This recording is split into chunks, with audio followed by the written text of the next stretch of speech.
The scientist studies what is.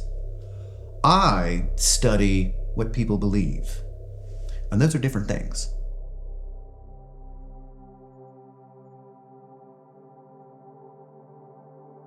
Cultural underpinning to the area has kind of always been here. It's very, very baked into the lore of the mountains, the feel of the place.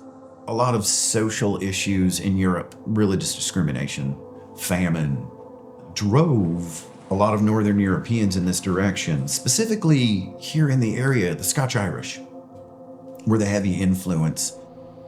When you look around Appalachia, the mountains kind of look like Scotland. And I think that was probably a factor that made a lot of the Scottish decide, okay, this is where we're going to stay. It reminds us a little bit of home. The relationship between colonizers and natives went south. I think in Appalachia, things were a little bit more peaceful because there was a significant amount of cultural overlap. Both cultures were agrarian. Both cultures very much believed in nature spirits. Those stories have so much commonality with the old Irish fairy legends. It's just one example of how the two cultures very much would overlap. And I think over the course of a few generations, they kind of merge. The Scotch-Irish are living next to the Cherokee and very much incorporating their agrarian techniques. There's kind of a sharing and fusion of their ritual styles and a lot of prayers. And it would create a very, very unique blend of, I always say that like academia refers to it as Appalachian folk craft. In both cultures, a lot of the fundamentals of the rituals revolve around bribing, placating, and appealing to various spirits of nature for the explicit purpose of getting your crops to grow well, because everyone's livelihood and ability to eat completely depended on it. When you're driving around in really rural areas on the East Coast, you'll see like the artwork on barns. You'll see these multicolored checker patterns and other various shapes. Those designs are wards. The designs are intended to drive away malevolent and evil spirits. The theory was that the designs went on the barns to protect the livestock and the food, but those exact same designs were worked onto the quilts, which protect you and your family while you sleep. So even though a lot of people don't think about it, there is a lot of these superstitious undertones to a lot of just general Southern culture and artwork.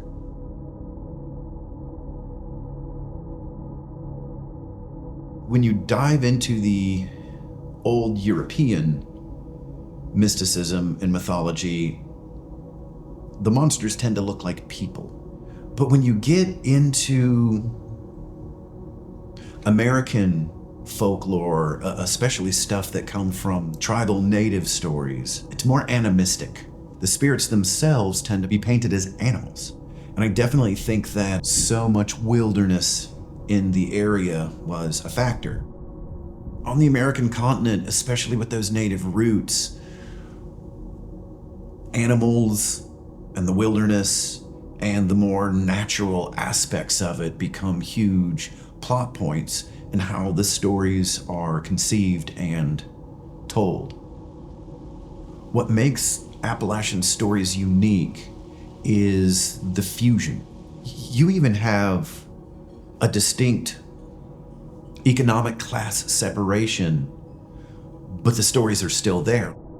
So even when rich people come here, it's a very psychics and mediums and seances version of it.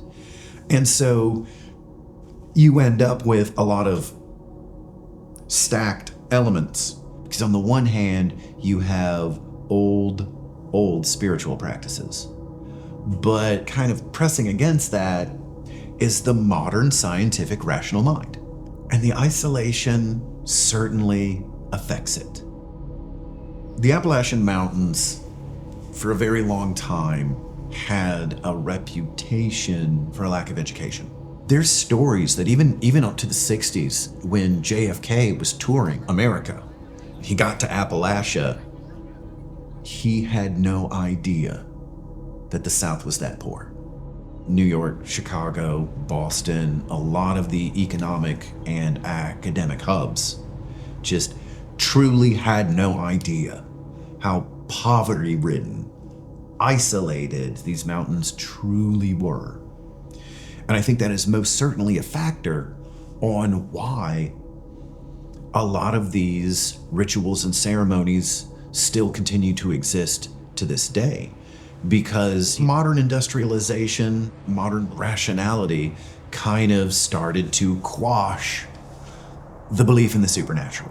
But here in Appalachia, it's the 60s, and there are still things about atomic physics the locals do not understand because they were never taught. And in place, generation after generation, folklore, the stories, and the ritual get passed on. And that really, really, really kept the mountain regions the way it used to be. Culture persists because it's so etched into life. People will corner me and they'll ask me, where can I read about this? And the honest-based answer is, you can't, because it wasn't written down. You know, literacy was not a common thing among that culture. It was all oral tradition, passed down from grandparent to child. We don't tell this to strangers. We don't want a record. We don't want it in a book and printed and distributed. And like the modern world kind of has a hard time conceiving of that.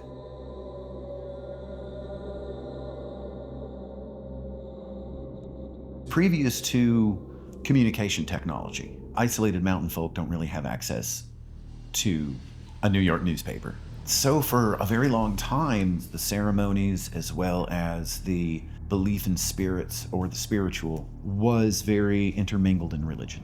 But also there was a lot of variation. You might have a community who lives on one mountain and they would have their own take of deity and spirituality. But you could go down that mountain, get to the valley, and you might have a totally different culture. The modern descendant of that is when you'll get into a southern town and you'll see 4 churches right next to each other. And you think to yourself, how many people are in this town? Those 4 churches absolutely have to be competing for membership. And in that, there's going to be differences between them. The invention of the radio is what created Southern religious culture as we know it.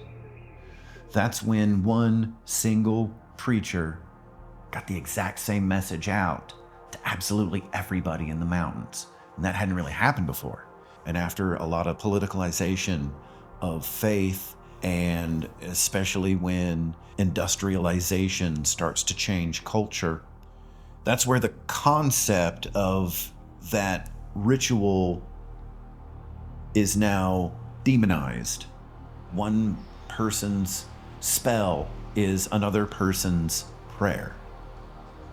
When your community is such a vital and important part of survival, it absolutely lends itself to the preservation of lore and culture. A lot of the 21st century, a lot of the 20th century too, kind of revolves around disproving the old myths. The fundamentals of science came about. We had to disprove spontaneous generation to understand how microorganisms work.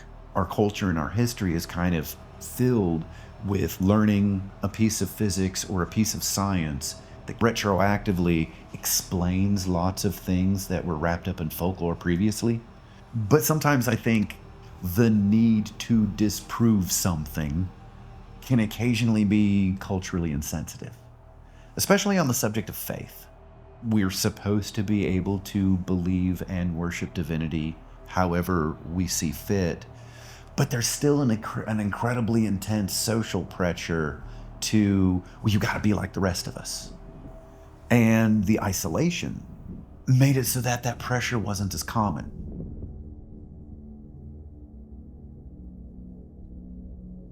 The story of the Uktena springs from the Cherokee legend of why the moon and the sun set and rise.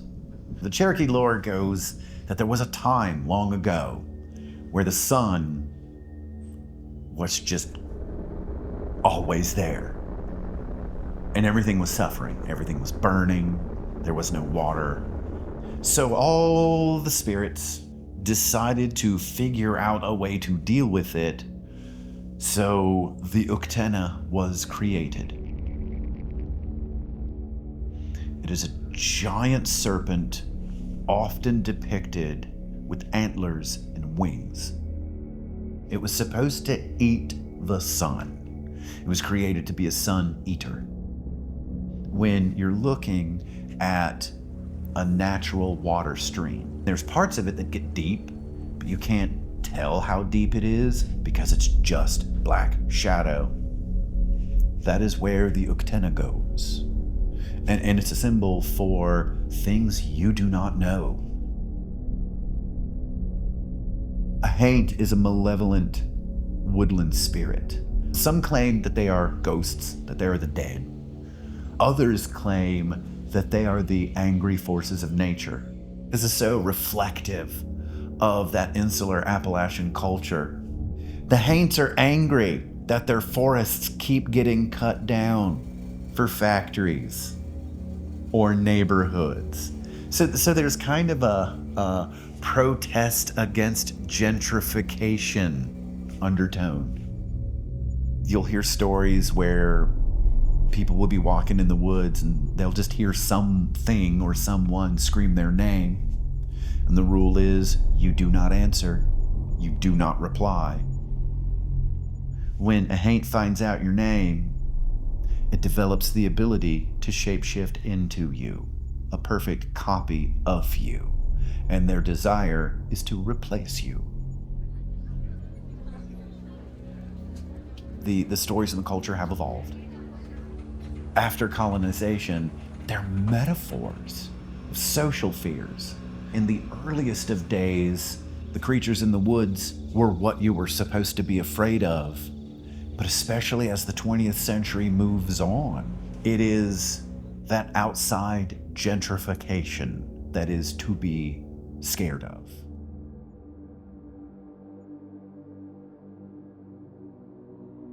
The age of the land itself is definitely one of the reasons why the stories have held on so long.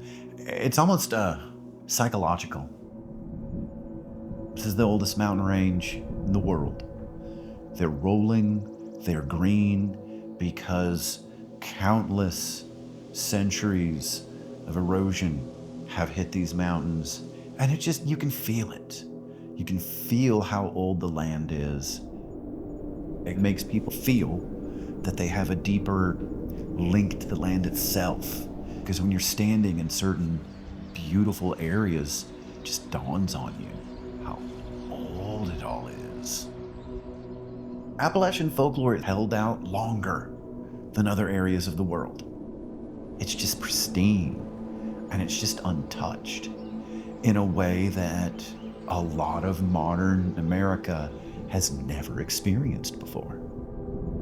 There's often a push for an anachronistic authenticity. We don't really live in the world where everyone sits around the fire and listens to grandfather tell stories. But those exact same stories could be easily fit into the modern world's version of the exact same thing. Stubborn, Luddite philosophy. I'm afraid that will cause these stories to die, to disappear from history, and to disappear from people's minds. Because we changed how we tell stories, and we've changed how we absorb stories. In order for the stories themselves to survive, it becomes necessary to allow the stories to evolve to fit into the new mediums of storytelling.